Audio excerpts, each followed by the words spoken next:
देखिए बढ़ावा, कामान दुग्धे विप्र कर सत्य लक्ष्मी कीर्ति सूते दुष्कृत्यम या हिनस्ति शुद्धाम शांता मातरम मंगलानाम धेनुधीरा सुअनिताम पाचमाहु।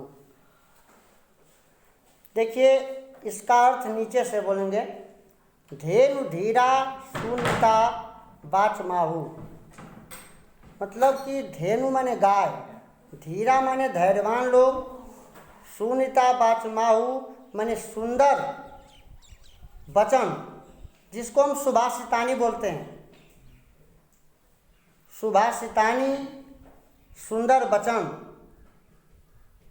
धैर्य, धीरा माने धैर्यवान, धैर्यवान लोगों ने उस वाणी को, उस सुभाषितानी को, जो सुंदर भाषण होता है, जो सुंदर बात कही जाती है, उस सुंदर बात को धैर्यवानों ने, धैर्यशाली लोगों ने उस गाय के बराबर बताया है, उस गाय की तरह माँ के समान बताया है, जो कामान दुग्धे, अब ऊपर आ जाएंगे, कामान दुग्धे विप्रम करसती लक्ष्मी, जो अपनी कामना, हमारी कामना को दुग्धे माने पूर्ण करती है, दुग्धे माने दुहना, दुहती है या परिपूर्ण करती है, जो हमारी कामना को पूर्ण करती है। और अकर्षति अलक्ष्मी, अलक्ष्मी माने दरिद्रता, दरिद्रता को समाप्त करती है।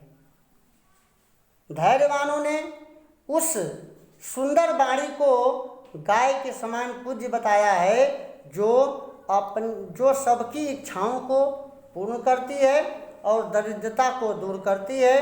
कीर्ति सूते, कीर्ति सूते, यश को सूते माने पैदा करती है, यश को बढ़ाती है, कीर्ति को बढ़ाती है। या हिनस्ति, हमारे बुराइयों को दूर करती है।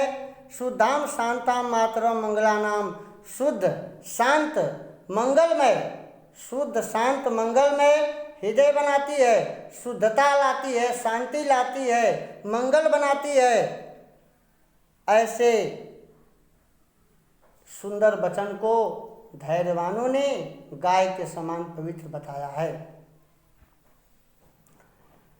व्यति सजति पदार्थानांतरम को अपि हेतु, व्यतिस जति, व्यतिस जति का मतलब मिलाना। पदार्थों के अंदर कोई ऐसी बात होती है, कोई आंतरिक कारण होता है जो कि पदार्थों से मिलते हैं, पदार्थों से मिलन उनका होता है उनके आंतरिक कारण से, बाह्य कारण से नहीं। कुछ पदार्थ होते हैं जो कि किसी दूसरे पदार्थ से मिल जाएंगे। क्यों मिल जाते हैं? बाह्य कारण नहीं होता, उनका कोई आंतरिक कारण होता है जिसके कारण एक पदार्थ दूसरे से संपर्क बना लेते हैं। उसी प्रकार व्यतिसजति पदार्थांतरम को अपि हेतु, पदार्थांतरम माने पदार्थ के अंदर की बात द्वारा, पदार्थ के आंतरिक कारणों द्वारा एक पदार्थ दूसरे से मिलते हैं। उसी प्रकार न खलु बहिरूपाधीन प्रीतय संश्रयन्ते, खलु बहिरूपाधीन, बहिरूपाधीन माने बाहरी, उसी प्रकार संश्रयन्ते माने पैदा होने के लिए, प्रेम, प्रेम भी किसी बाहरी कारण से नहीं पैदा होता। प्रेम, दो लोगों में प्रेम होता है तो किसी बाहरी कारण से नहीं होता है, आंतरिक कारण से ही प्रेम भी होता है। अंदर से अगर आपको कोई नहीं समझेगा, दिल दिमाग से अगर नहीं समझेगा तो प्रेम नहीं कर सकता है, बाहरी कारणों से प्रेम नहीं होता है। न खलु बहिरूपाधीन प्रीतया संश्रयन्ते अविकसति पतंग सोदयो पुंडरीक, और पुंडरीक कमल, कमल जो है सूर्य के उगने पर ही खिलता है, कमल सूर्य के उगने पर ही खिलता है। अद्रवित च हिमस्वा बुधगटे चंद्रकांता, और चंद्रकांता मणि, एक मणि होता है, यह चंद्रमा को देखकर ही द्रवित होता है। बिना चंद्रमा को देखे चंद्रकांता मणि द्रवित नहीं होता। कुल सब कहने का मतलब है कि प्रेम जो है बाहरी कारण से नहीं होता। प्रेम यदि किसी के अंदर होता है तो वह आंतरिक कारणों से होता है, आंतरिक भावों से होता है, त्याग से होता है। आगे देखिए, निदंतु नीति निपुणा यदि वा स्तवन्तु लक्ष्मी समाविशतु गच्छतु वा यथेष्टम अद्यैव वा मरणमस्तु युगांतरे वा न्यायात् पथ प्रविचलन्ति पदम न धीरा। ये बहुत बढ़िया है, बहुत कई बार आया हुआ भी है, ये बोर्ड परीक्षा में कई बार आ चुका है। ध्यान से देखिएगा। निदंतु नीति निपुणा, नीति निपुणा माने नीति से निपुण लोग, जो लोग न्याय से भरे हुए हैं, जो लोग न्यायिक आदमी हैं, जो लोग अच्छे रास्ते पर चलने वाले हैं, ऐसे लोगों के लिए ये बात कही गई है कि निदंतु, चाहे उनकी कोई निंदा करे, निदंतु माने कोई उनकी चाहे निंदा करे, यदि वा स्तवन्तु, स्तवन्तु माने बड़ाई, या उनकी बड़ाई करे, उनकी निंदा की जाए या उनकी बड़ाई की जाए। लक्ष्मी समाविशतु, समाविशतु माने आ जाए पास में, लक्ष्मी उसके पास आ जाए। गच्छतु वा यथेष्टम, या तो गच्छतु चली जाए, यथेष्टम माने अपनी इच्छा अनुसार। नीति निपुण व्यक्ति जो हैं उनके लिए या तो उनकी निंदा करो कोई बात नहीं, उनकी बड़ाई करो कोई दिक्कत नहीं, लक्ष्मी उनके घर आकर के बैठ जाएं कोई दिक्कत नहीं, समान भाव में रहेंगे, और लक्ष्मी इच्छानुसार चली जाएं, इसकी भी उनको चिंता नहीं रहती है। यथेष्टम अद्यैव वा मरणमस्तु, अद्यैव वा मरणमस्तु, आज ही मृत्यु हो जाए। अद्यैव माने आज ही, मरणमस्तु माने मृत्यु हो जाए, या युगांतरे वा, या युगों के बाद हो, कोई फर्क नहीं पड़ता। नीति निपुण लोगों के लिए आज ही मृत्यु हो जाए या कई युगों के बाद हो, नीति निपुण लोगों के लिए इसका कोई फर्क पड़ता नहीं।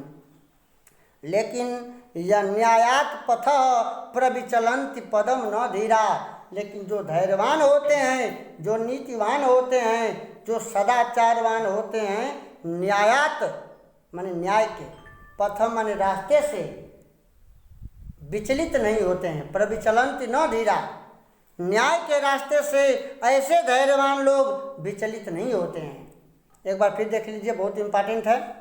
निदंतु नीति निपुणा यदि वा स्तवन्तु, चाहे उनकी निंदा हो, चाहे उनकी बड़ाई हो, चाहे लक्ष्मी चली आए या इच्छानुसार चली जाएं, आज ही मृत्यु हो जाए या कई युगों के बाद हो, लेकिन न्याय के पथ से धैर्यवान लोग विचलित नहीं होते हैं।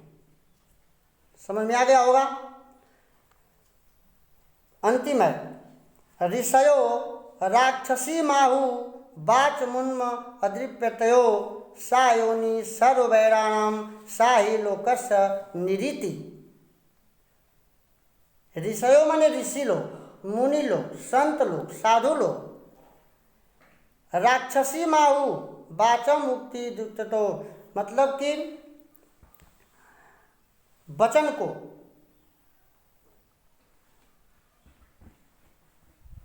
ऐसी वाणी को जो कि दुख देती है, जो कि दूसरे को कष्ट देती है, जो कि सुंदर वाणी नहीं है, ऐसी वाणी को ऋषि लोग राक्षसी कहे हैं।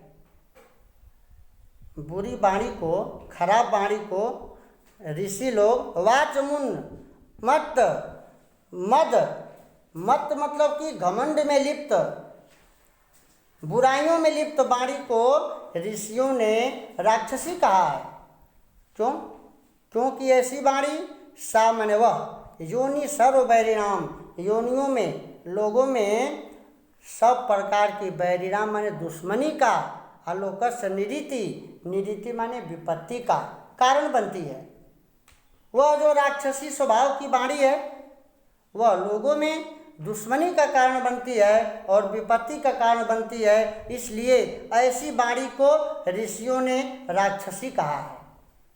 जो वाणी बोलने में सुंदर न लगे, जो वाणी किसी को अच्छी न लगे, जो वाणी से लोग देख करके दुखित हों, सुन करके दुखित हों, कांटों की तरह धसे दिल में, ऐसी वाणी को ऋषियों ने क्या कहा है? राक्षसी कहा है। क्योंकि यह वाणी सब दुश्मनी का कारण होती है और लोकस्य निरीति इस संसार में विपत्ति का कारण होती है।